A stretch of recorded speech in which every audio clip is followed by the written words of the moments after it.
It's a protest, a party, a new generation challenging Iraq's corrupt old politicians and the ways of the past.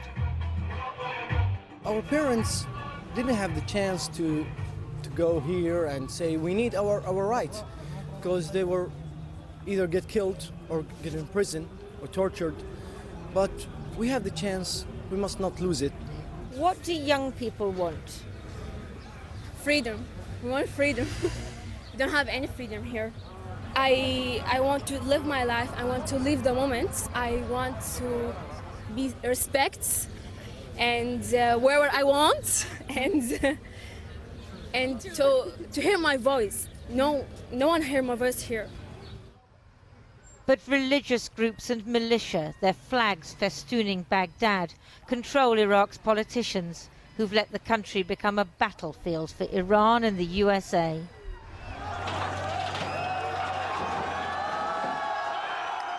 It's nearly 17 years since the statue of Saddam Hussein was pulled down right here.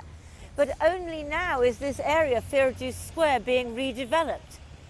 In that time, Iraq has been torn between Iran on the one side and the US on the other. But increasingly, Iraqis are saying, enough, we want our country back. Power cables are as tangled as politics. A quarter of the gas needed for Iraq's summer electricity supply comes from Iran. If the Americans refuse to renew a sanctions waiver next month, part of the country will go dark. At the end of the day, the United States need to understand that Iraq shares a long history with Iran. There is a social fabric that ties the two countries. There are 1,400 kilometers of geographic borders. There are cultural ties and so on.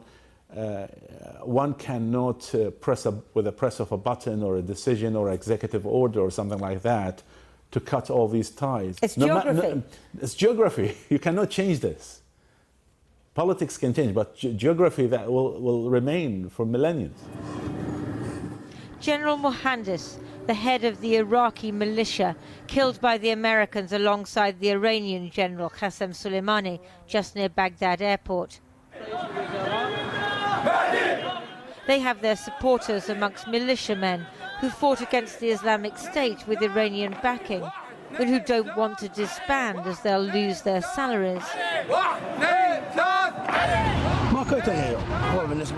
Nothing is going to change whether they were killed or not. If 2 Mohandis have gone, 1,000 more will come. Qasem Soleimani has gone, so a new Soleimani will rise. Militia backed by Iran ransacked this TV station last October, forcing it off air. The owner sees the continued presence of US forces as essential protection. The conditions aren't right. We need a strong government, but this government doesn't have the will. It's weak. For now, our government belongs to political parties that take their orders from regional countries. At this time, we cannot say bye-bye to America if we don't have the political will to get rid of other influences inside Iraq. New buildings are going up all over Baghdad. The city looks and feels so much better than it did a few years ago.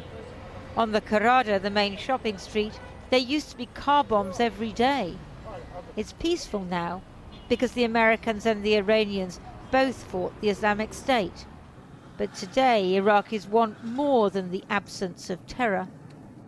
Of course, there is a big issue because America wants to fight or pressure Iran, and Iraq is caught right in the middle of it. But currently, the primary goal of Iraqis and what Iraq needs is to rebuild the state.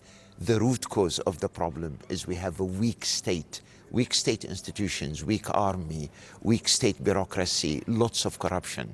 That is the real cause. If we resolve that, then we can keep a good balance between Iran and America. In the protest camp, they've made memorials for the martyrs. More than 500 protesters killed by men in black balaclavas. Militia may be paid by Qasem Soleimani. Despite everything, they live off hope. and the vision of a better Iran.